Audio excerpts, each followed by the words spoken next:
Welcome back. This is Tim Nicholas with WoodNWhimsies. I've had a lot of people ask us about the processes and how-tos and therefores about pouring their own polyester resin blanks from resin. This process is pretty simple. There are some tools and some equipment that you're going to need. Before we get into that, let me just tell you a little bit about what polyester resin is. It's the stuff that's in it that makes it smell so bad is called styrene. When you use this stuff, you want to make sure that you're in an open, well-ventilated area, because the fumes that come off of the styrene are toxic. They will cause brain damage, so make sure that you don't expose your stuff to this stuff for very long, and make sure that your area is well ventilated. When you are using this resin, you need to use it in a warm environment. If it's 45 degrees out in your shop and you're trying to mix resin, it will probably work after it sets up for a couple of weeks. But if you wanted to get it done in a timely manner, you want to have your shop above 60 degrees and preferably upwards of 70 degrees is even better. The warmer it is, the more effective and less time it's just going to take for your resin to set up properly. The resin is a thermosetting resin. It requires heat in order to set up. The catalyst that you use is going to be MEKP, which starts the heating process. If you don't get enough in, all it will do is it just takes longer for your resin to harden up. But you can get too much, and then if you get too much in, a lot of times it will take weeks, even months, for your resin to harden and set up properly. So what the recommended amounts are anywhere from 4 to 8 drops per ounce, depending on the temperature. The lower the temperature you're setting the stuff up at, the more MEKP you need. And of course, if it's 90 degrees out in your shop, you want to get down to the 4 drops per ounce dose. Like I said, MEKP is the catalyst they use to start the heating process. MEKP is methyl ethyl ketone peroxide. You cannot take MEKP that you buy at Lowe's and add peroxide to it and come up with what you need. It's not the same stuff, so don't even go there. Don't try that. If you have some resin that's, let's see, the resin that's on the top of this can has been here for quite a while. It's quite hard. Like I said, it will set up without the MEKP in it, but it takes a very, very long time for it to do that. When you first pour this stuff into the cup or into your mixing vessel, you're going to notice a blue hue to it. That blue hue will go away once it sets up and hardens. It'll be crystal clear. Just be aware of that. You pour that stuff into there, and, oh, this is blue. I don't want blue. I want clear. Well, it is clear. Okay. The resin is a very viscous fluid, meaning that it's rather thick. It's kind of like a little less viscous than molasses. It's pretty thick. You can thin it out by heating it up. There's a couple of ways you can go by heating it up. You can take a cup and set it down into another vessel with warm water in it. That will thin it out a little bit. But what I do is I'll take my little cup that I'm mixing in, I'll pop it in the microwave for about 5 seconds, heat it up, and then I can do what I need to do with it. Once you heat it up, you've got to use it pretty quick because, like I said, it's a thermosetting resin, and heat is what causes it to set up. So if you heat it up, you have to use it pretty quick. Okay. Some of the stuff that we have here that we're going to be using today, of course, we've got our resin, and the resin is going to come with a bottle of MEKP, which is methyl ethyl ketone peroxide, the catalyst to set it up with. We need some rubber gloves. We're handling this stuff. We don't want to get this stuff on our hands. We've got some stir sticks here for stirring it up. Cups, measuring cups, mixing cups, whatever you want to mix it in. You can mix it in glass, whatever you want to mix it in. What you don't want to mix it in is anything that contains polystyrene, because this is a polystyrene based resin, and what will happen if you mix it in a polystyrene based cup, the resin will melt your cup and you'll wind up with a handful of mess. Some of the other stuff here, I like to use this Reynolds freezer paper. It's really great. You lay it on your surface. It's got a plastic coating on one side. It kind of keeps your area clean underneath so you don't make a big mess there. A lot of people, as far as molds go, you can use several things. PVC pipe works great as a mold. You just cut them to the length that you want, and use the diameter that you want. Another great thing for making, if you just want to make a couple of blanks and don't want to mess with all that, use these ice tube trays that come from Walmart. They're a seasonal item in Walmart. If you go in there in December and try to find them, you're not going to find them. They probably won't be available in Walmart until sometime around April, when the spring stuff comes out in the store. They'll get those, and they'll only get a few, and then they'll be sold out. So watch for them in your Walmart store and snag them up when they come. The molds can be used over and over and over.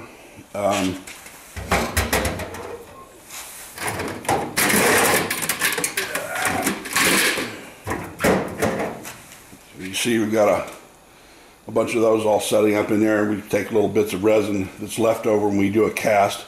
We pour them in these molds, and then we give these away to our customers. So, that you can buy molds if you want to make blocks to cut up to make pen blanks out of. A lot of times, what these are really good for is, for instance, you have a tube and you want to cover it with stamps or a picture or what have you. You can take these corks, and what I do is I glue a piece of this stir stick, cut them up with scissors, glue it to the back end of the cork here. You can stick these into the ends of the tube like this. That seals the inside of the tube. Of course, you're going to put some BBs in there to weight it down with, and then this sets inside your mold.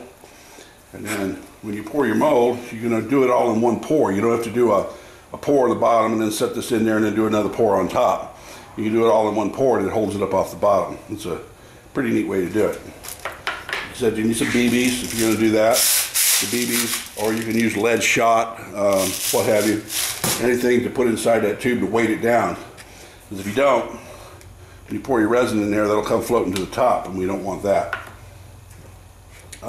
If you use PVC pipe, I just tape up the bottoms of the pipe with this frog tape that I get at Lowe's. It works very well. I've tried some other types of masking tape, and I've not had much luck. They get real thin and they leak, but this stuff is pretty good for that. Paper mixing cups. You can get these by the thousands at Sam's Club.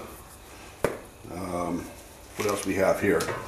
Some of the coloring mediums that you might want to use. My favorite is Pearl-Ex. It comes in a bunch of different colors, and you can pretty much mix just about any color you want with that. Cast and Craft sells a line of dyes, opaque dyes and transparent dyes. We carry them both here at WoodNWhimsies. Also, you can use alcohol inks, which is an alternative to the transparent dye. You can use an acrylic-based dye. You can also use linseed oil-based paints. You can get these at Michael's or Hobby Lobby back in their painting department, and come in hundreds of different colors. You can mix and make your own colors. There's some more of them there. They're just linseed oil-based paints. You can also use, this is powder coat paint here. It's a powder base, and you use a system where you spray it onto metal surfaces, and you heat the metal surfaces, and it actually impregnates the paint into the metal, but it works great for making blanks also. Now, there's a couple things here. There are some drawbacks to using a couple of these products. This powder coat paint is very difficult to mix into the resin. It's real hard to mix in. You have to almost power stir it, and put the amount of stir stick on the end of a drill and stir it like that. Because But the downside of that is you're going to incorporate a lot of air into the blank. And we say, well, all the bubbles will come to the top. Well, when you whip it like that, you're going to get real small bubbles in there that you can't even hardly see. But then when you put the MEKP into this and the heating process starts, those small bubbles expand and become large bubbles, and when you're done, you've got open pockets of air pockets inside of your blank. So just be aware of that. Another thing about this paint here, you have to really stir a lot to get that stuff to mix up in there. If you don't, it'll look like it's all mixed up. You'll pour your blank, and then when you're all done, rub your finger across the top of your blank, and you'll have white or blue or red, whatever color you use, will come off the blank onto your finger. That means you didn't get it mixed up well enough. But anyway, let's get into how to do some of this stuff. All right, let's see what we got here. We got our stir sticks here. We got a couple of mixing cups. I've picked out 2 different colors of Pearl X. We've got our resin and our MEKP. I also have a mold. I have the bottom of it taped off, and I also taped the blank or the mold to my surface here, so when I get ready to pour it, it's not going to be tipping and flipping and flopping over on me and out of control. You can build yourself, if you're going to make several, you can make yourself a little wooden rack and line these up in, however you want to do it. But what we're going to do here, this is a piece of 3/4 inch PVC pipe, which means the inside diameter is 3/4 inch, and it is about, well, it's 5 inches long, 5.5, almost 6 inches long. So I don't have to pour it all the way to the top to get my 5-inch blank. So what we'll do is take our resin, open it up here, and I'm going to pour about an ounce of resin into each one of these little cups here. In that one, about an ounce, maybe an ounce and a quarter in that one. So always put the lid back on your resin when you're done. Don't walk off and leave the lid off of it. Like I said, it will set up without MEKP in it. Alright, now before we put in any of the hardener, the MEKP, you want to get your color set in the resin that you want. As you can see, I don't know if you can see on the video here or not, it is actually got a little tiny bit of a blue hue to it. You said, well, after this sets up, it will be crystal clear. So we're going to do a blue one and a gold one, and then we're going to mix the 2 colors together in this mold here.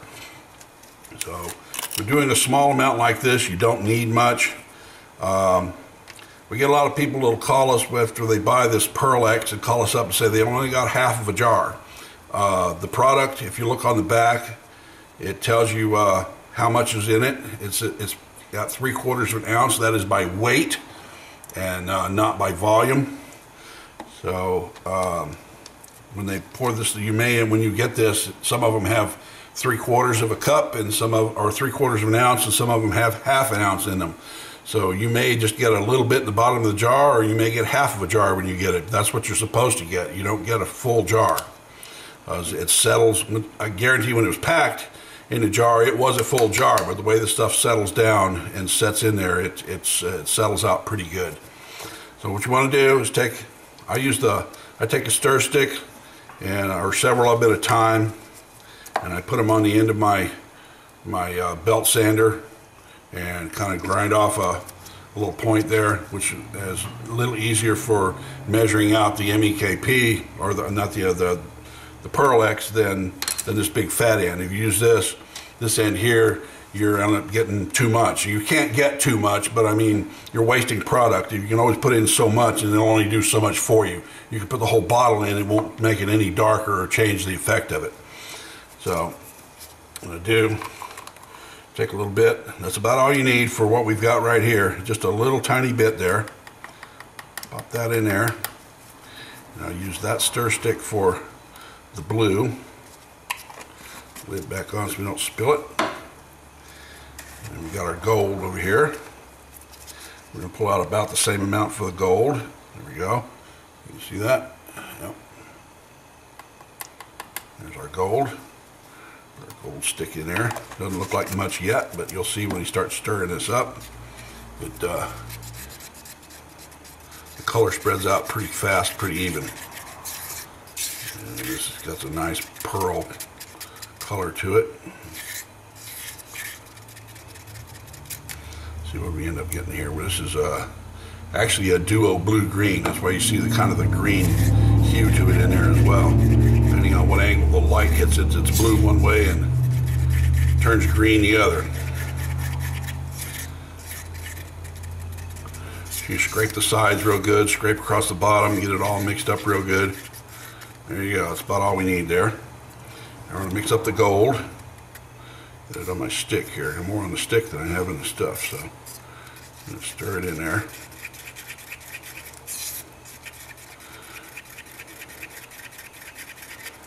There you go. Getting a nice golden hue to it now.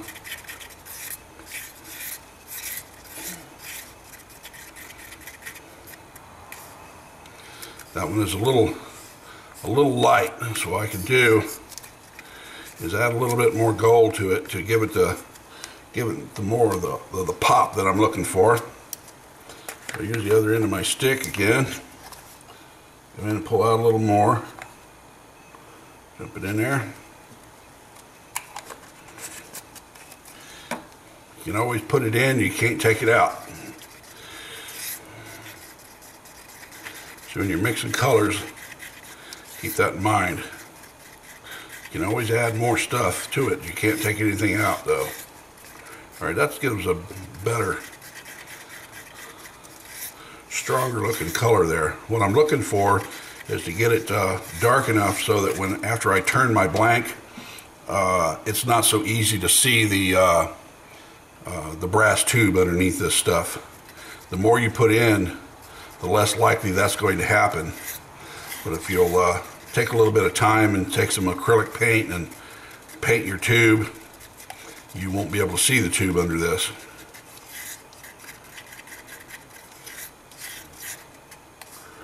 And there we go, that's good enough for that. Okay, each one of these cups has about 1.5 ounces in it. So put my temperature out here right now, let's see, it is 71 degrees in the shop out here right now. So I'm going to use 6 drops per ounce. So if I have 1.5 ounces, that's going to be 9 drops. So each one of these cups I'm going to put 9 drops. 1, 2, 3, 4, 5, 6, 7, 8, 9. Before I pour the other one in, I'm going to go ahead and get this one started and stir it up so that MEKP doesn't sit on the top and give me a catalyzed crust across the top. That's enough for that. We'll come back and stir it some more in a minute. 1, 2, 3, 4, 5, 6, 7, 8, 9. And we'll stir this one up.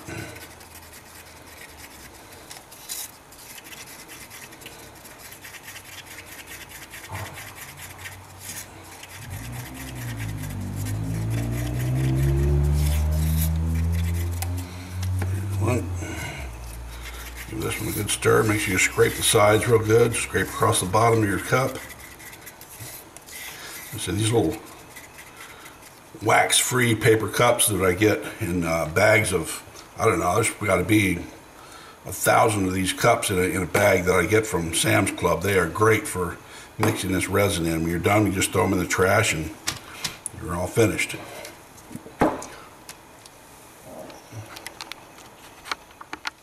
Alright, once you get your resin mixed up here, there's a period of time that you're going to have to wait, usually about 20 minutes. You want to sit and wait for this stuff to kind of thicken up a little bit. To speed up that process, you can take these to your microwave and pop them in the microwave for about 10 seconds. And that will jump start the catalyzing process, or the hardening process. You see, you'll notice when lift the stick out and it starts to kind of pour off there again like I don't know, for lack of a better word, snot, I guess. You don't want to quite let it get to that stage, but lift your stick, and you see it starts to get thicker on you, starting to thicken up, then that's when you want to pour it. You got a very finite amount of time between when the catalyzation process starts and when it's too late to pour it, and it won't mix. So you won't get those nice swirls. You'll just get stark blue against the stark gold color.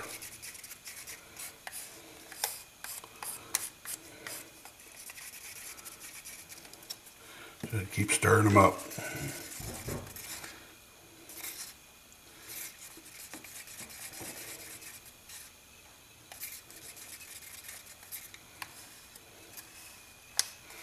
And then when we pour these, we're going to pour one at a time, then two at a time, then we're going to switch around and pour from the other side and trying to get a pretty good mix going on down inside of our mold.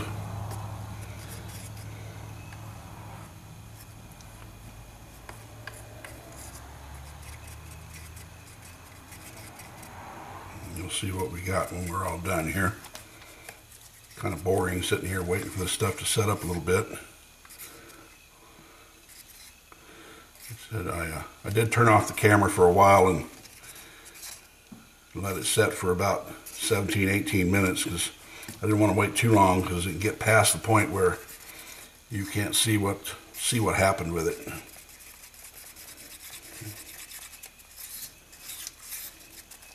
Just keep stirring it. You want to make sure you stir this stuff. Don't whip it around like you're making scrambled eggs, because you incorporate air into it. And then I said those bubbles in there are awful hard to get out. They're not very nice to turn your nice pretty pen and find a big bubble in the middle of it. You can fix that, but it's a pain in the butt to start with. You can if that does happen to you and you're turning your blank and you find a bubble hole in the middle of your blank there somewhere, you can always use CA glue to fill the hole and then polish it off with sandpaper, and where the bubble was at will completely disappear. You'll never even know it was there. So, and I'm gonna wait another few seconds here. I think we're just about ready.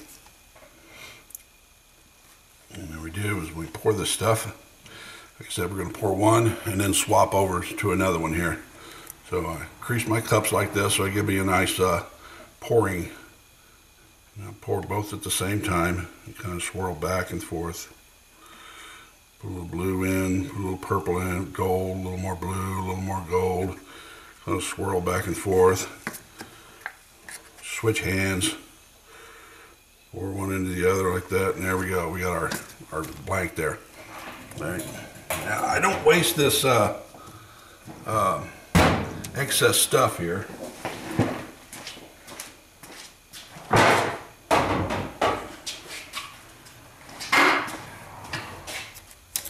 Here's a tray of bottle stopper blanks we've been working on for quite a while. What I do is I take this little leftover stuff that I got here and pour it into a couple of these molds here.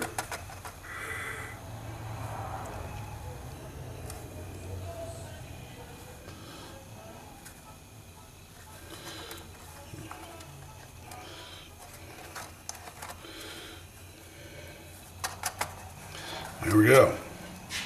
A couple more months I'll have a whole bunch of bottle stoppers here that I can use. It'll all be different colored layers up through there.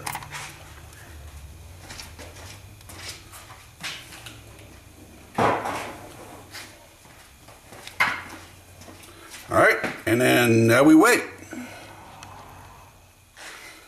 Alright, some of the stuff you want to be aware of when you're mixing your colors.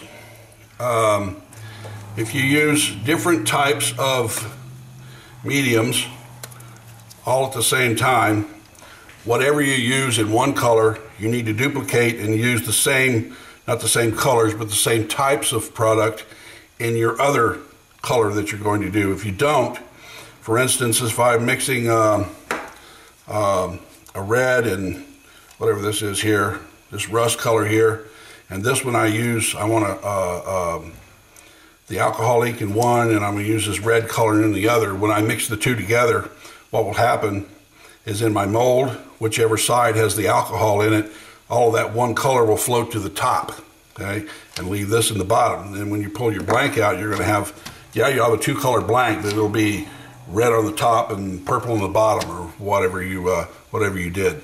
So just be aware of that. Whenever you're mixing your colors, whatever coloring medium you use, whether it be paint, the Castle Craft opaque or transparent dyes, alcohol, ink, whatever you use, you have to use the same products in the other colors.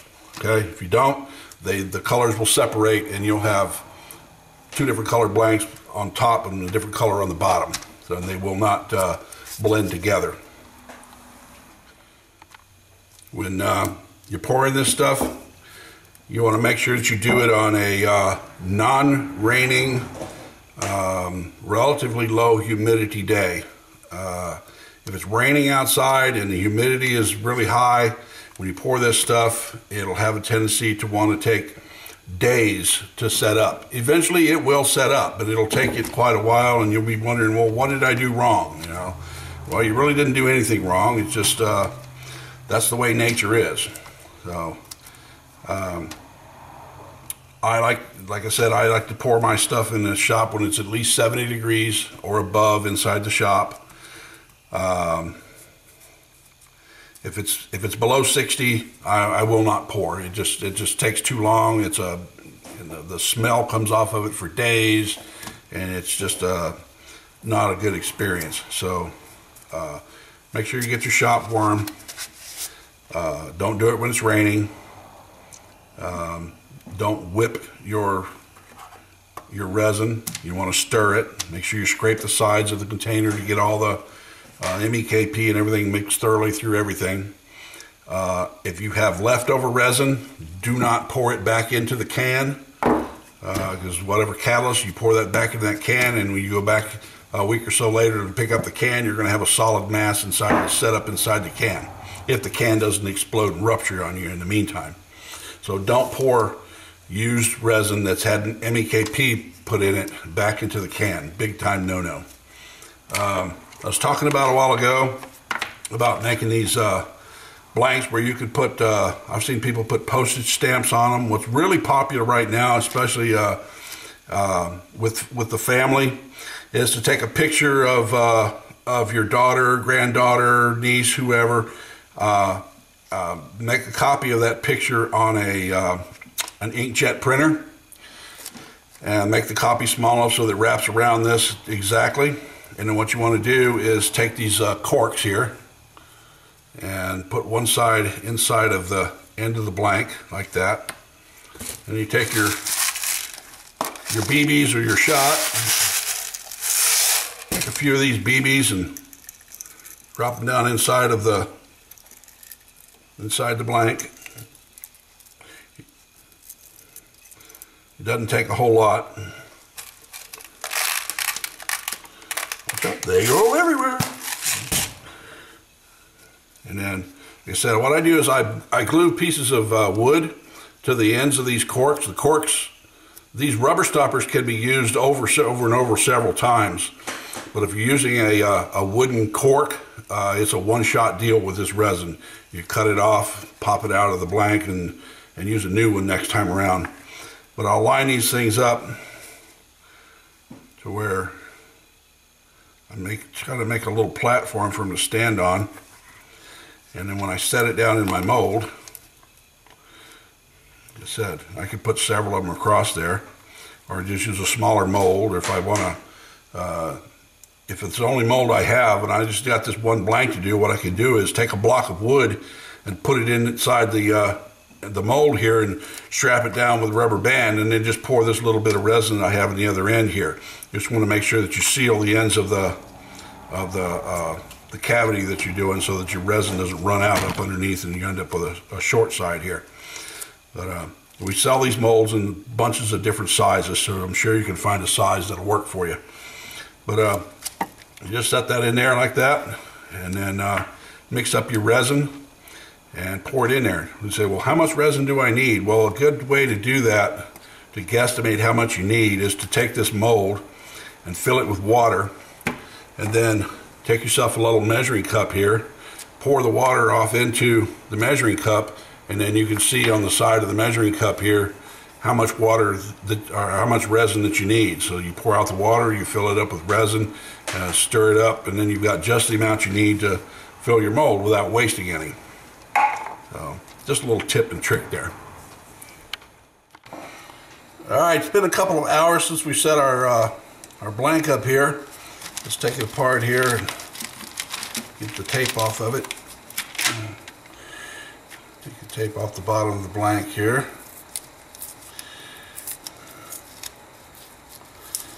See what we got here.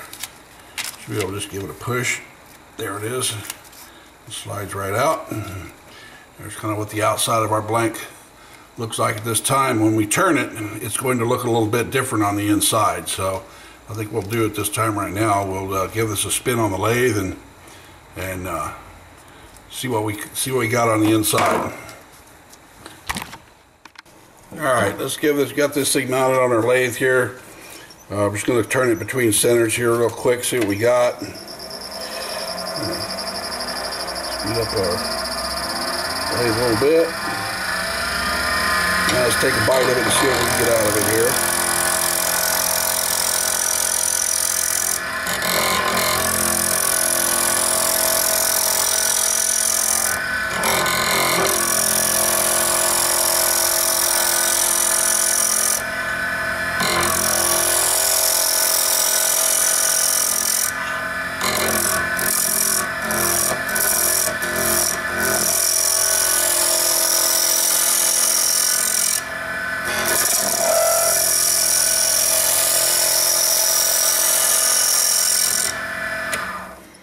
Alright, starting to get that outside edge off. You can see all the like swirls and pearlescent whirls we got going on in there.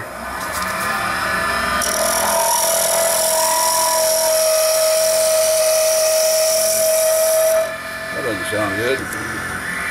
There we go.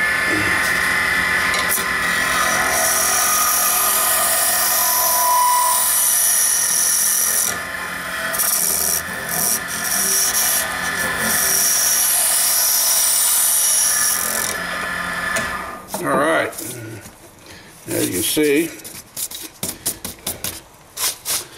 it looked quite a bit different underneath than it did on the top, and that's the way your finished blank will look, if you can imagine that all shined up. And that's how you do polyester resin blanks.